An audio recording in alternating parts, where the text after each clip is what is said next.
कक्षा 7वीं के student finally आपका विषय यहाँ पर हिंदी का अर्धवार्षिक परीक्षा सत्र 2025-26 का पेपर लेके आ चुके हैं। आप लोग बहुत सारे यहाँ पर कमेंट कर रहे थे कि हिंदी विषय का पेपर लाओ, तो फाइनली आपका हिंदी विषय का पेपर आ चुका है। और साथ ही इस वीडियो में हम संपूर्ण उत्तर सहित आपका हिंदी विषय का पेपर कंप्लीट करेंगे। तो इस वीडियो को आपको ध्यान से देखना और वीडियो को लाइक कर लीजिए, चैनल को सब्सक्राइब कर लीजिए। साथ ही आपको यहाँ पर कक्षा 7वीं के अर्धवार्षिक परीक्षा सत्र 2025-26 की सभी विषय के पेपर आपको हमारे चैनल पर मिल जाएंगे, हमने डाल दिए हैं। ठीक है, आपको सभी विषय के मिल जाएंगे। और साथ ही इस वीडियो को आपको अपने दोस्तों तक शेयर कर देना, जिससे वो भी हिंदी में 60 में 60 नंबर लेके आ सके।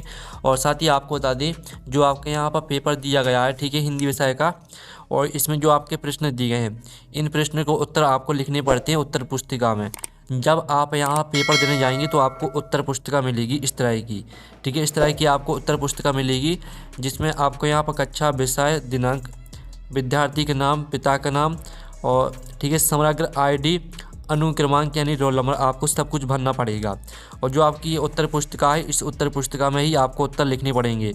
और ठीक है, और जो आपकी उत्तर पुस्तिका है, या उत्तर पुस्तिका आपको जब मिलेगी जब आप पेपर देने जाएंगे स्कूल, ठीक है, तभी मिलेगी आपको। तो हमने आपको उत्तर पुस्तिका भी दिखा दी है। ठीक है, अब चलिए आपके यहाँ पर जो हिंदी विषय का पेपर वो देख लेते हैं। बहुविकल्पीय प्रश्न आते हैं 1 से 5 तक। निर्देश आता है सही विकल्प चुनकर उत्तर लिखिए। प्रत्येक प्रश्न के लिए 1 अंक आपका निर्धारित है। तो प्रश्न पहला आता है, नैनी जेल में बंद राजनीतिक कैदी कौन था? तो आपका ए आता सुभाष चंद्र बोस, बी आता पंडित जवाहरलाल नेहरू, सी आता लाल बहादुर शास्त्री, और डी आता लाला लाजपत राय। तो नैनी जेल में बंद राजनीतिक कैदी कौन था? तो इसका आंसर आपका हो जाएगा पंडित जवाहरलाल नेहरू। ठीक है, फिर आपका यहाँ पर दूसरा आता है, फैले प्रेम परस्पर जग में मोह दूर पर रहा करे कविता की इस पंक्ति में कौन सा अलंकार है?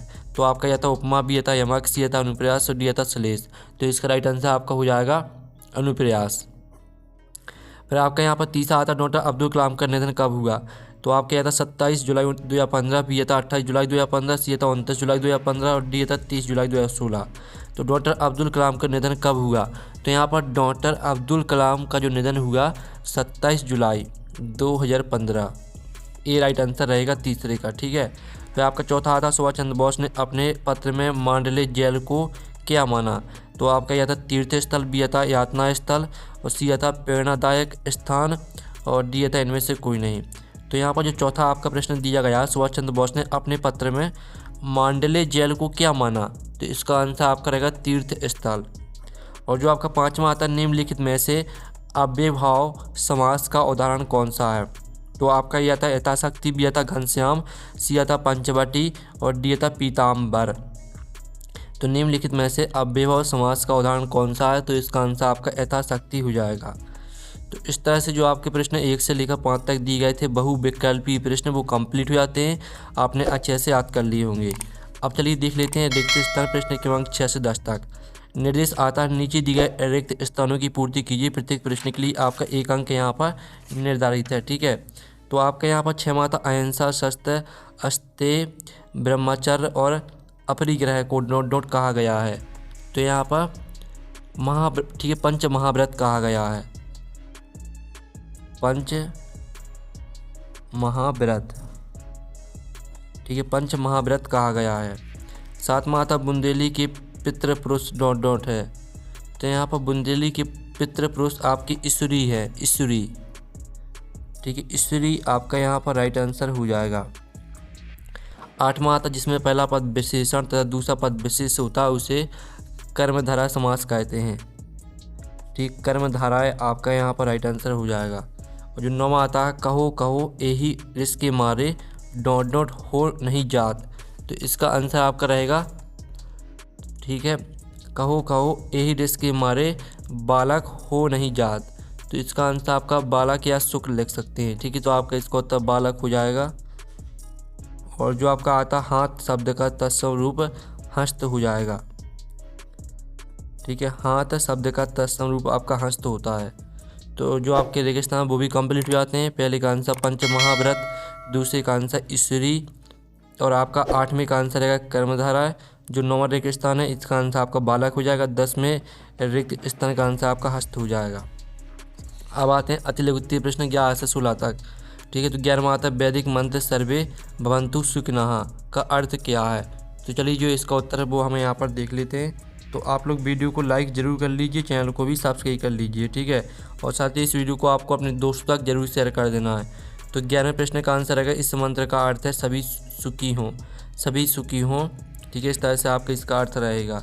और फिर जो आपका आता है, गुरु नानक देव का शिष्य लंगड़ा किस नाम से प्रसिद्ध हुआ? तो इसका आंसर रहेगा आपका यहाँ पर लंगड़ा गुरु अंगद देव के नाम से प्रसिद्ध हुए। और फिर जो आपका आता है 13वां, अब्दुल कलाम का पूरा नाम क्या है? तो अब्दुल कलाम का जो आपका पूरा नाम है वो हो जाएगा आपका अबुल पाकिर, ठीक है, जैनुलाब्दीन अब्दुल कलाम है। ये आपका अब्दुल कलाम का पूरा नाम हो जाएगा। 14वां आता है, यशोदा कृष्ण का किस तरह से श्रृंगार कर रही है? तो इसका उत्तर भी हम यहाँ पर देख लेते हैं। तो इसका उत्तर रहेगा, यशोदा कृष्ण के शरीर पर तिल लगाकर, काजल लगाकर, चोटी गूंथकर और नज़र का टीका लगाकर श्रृंगार कर रही है, ठीक है। आपके 14वें प्रश्न का उत्तर रहेगा। फिर आपका 15वां आता है, लक्ष्मीबाई के चरित्र की कोई दो विशेषताएं आपको लिखना है। तो आप यहाँ पर देख लीजिए, लक्ष्मीबाई के चरित्र की दो विशेषताएं, वह अत्यंत साहसी और वीर थी, वह अपनी प्रजा से बहुत प्रेम करती थी और देशभक्ति की भावना से ओतप्रोत थी। फिर आपका यहाँ पर 16वां प्रश्न हम यहाँ पर देख लेते हैं। 16वां प्रश्न आता है, निम्नलिखित शब्दों के दो पर्यायवाची शब्द लिखिए। अग्निऊसर, अग्निऊसर का आपको यहाँ पर पर्यायवाची शब्द लिखना है, ठीक है। तो आप यहाँ पर देख लीजिए, अग्नि का आपका हो जाएगा आग, अनल, पावक, ठीक है। ईश्वर का आपका भगवान, प्रभु, जगदीश, परमात्मा हो जाएगा। तो आपको दो याद करना है। आपके यहाँ पर पहले वाले में 3 दिए गए और दूसरी वाले में आपके 4 दिए गए, तो दो याद करना है आपको। अब चलिए आपका यहाँ पर 17वां प्रश्न देख लेते हैं। आपके अति लघु उत्तरीय प्रश्न यहाँ पर कंप्लीट हो जाते हैं। अब आते हैं आपके लघु उत्तरीय प्रश्न, आते हैं 17 से 22 तक। तो आप यहाँ पर देख लीजिए, 17वां आता, मध्य प्रदेश की मुख्य बोलियाँ कौन कौन सी हैं? तो चलिए इसका उत्तर हम यहाँ पर देख लेते हैं। तो आप यहाँ पर देख लीजिए, मध्य प्रदेश की मुख्य बोलियों में बुंदेली, मालवी, निमाड़ी और बघेली शामिल है। इसके अलावा यहाँ की शहरी और ग्रामीण क्षेत्रों में हिंदी का भी व्यापक रूप से प्रयोग होता है, ठीक है, प्रतिनिधित्व करती है, यहाँ तक याद कर लेना है। फिर आपका 18वां आता, नर्मदा नदी को मध्य प्रदेश की जीवन रेखा क्यों कहा गया है? तो इसका उत्तर रहेगा आपका यहाँ पर, ठीक है, नर्मदा नदी को मध्य प्रदेश की जीवन रेखा इसलिए कहा गया क्योंकि यह सिंचाई, पेयजल और बिजली उत्पादन के लिए राज्य के एक बहुत बड़े भाग को जल प्रदान करती है, ठीक है, विकसित हुए हैं, यहाँ तक याद कर लेना है। तो 19वां आता, गोरैया को हरियाली की रानी क्यों कहा गया? तो इसका उत्तर रहेगा आपको यहाँ पर, गोरैया को हरियाली की रानी इसलिए कहा गया क्योंकि वह मुख्य रूप से हरे भरे वातावरण, खेतों और उद्यानों में रहना पसंद करती है, ठीक है, मनोरम बन जाता है, यहाँ तक याद कर लेना है। फिर आपका 20वां आता है, जूही के चरित्र की सबसे बड़ी विशेषता है हंसना। आपको जूही की हंसी से क्या प्रेरणा मिलती है?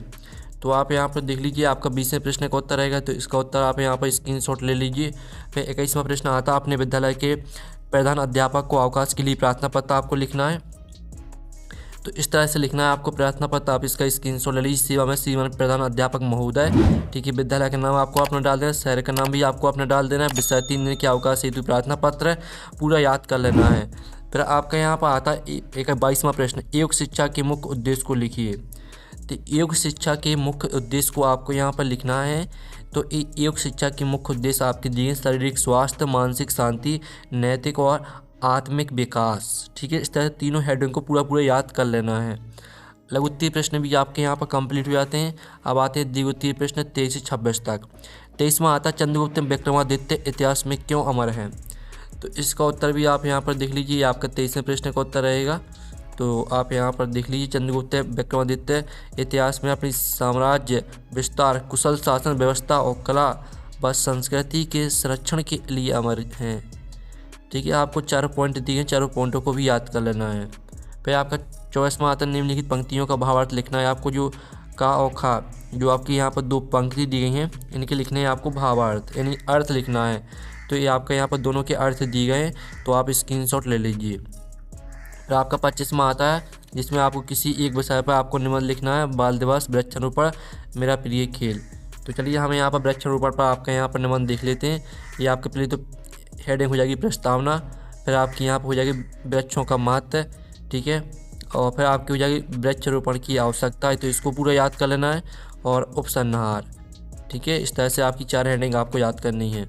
फिर आपका आता है 26वां, निम्नलिखित पद्यांश की संदर्भ प्रसंग से ही व्याख्या लिखनी है आपको। जो आपके यहाँ पर पंक्ति दी, अहंकार का भाव न रखूँ, नहीं किसी पर क्रोध करूँ, देख दूसरों की बढ़ती को कभी न इससे भाव धरूँ, ठीक है। जो आपके यहाँ पंक्ति दी है, पूरी पंक्तियों का आपको क्या करना है, अर्थ लिखना है। तो पहले तो आप संदर्भ देख लीजिए। इसका आप यहाँ पर संदर्भ देख लीजिए, प्रसंग देख लीजिए। ठीक है, संदर्भ प्रसंग होने के बाद आप इसकी व्याख्या देख लीजिए।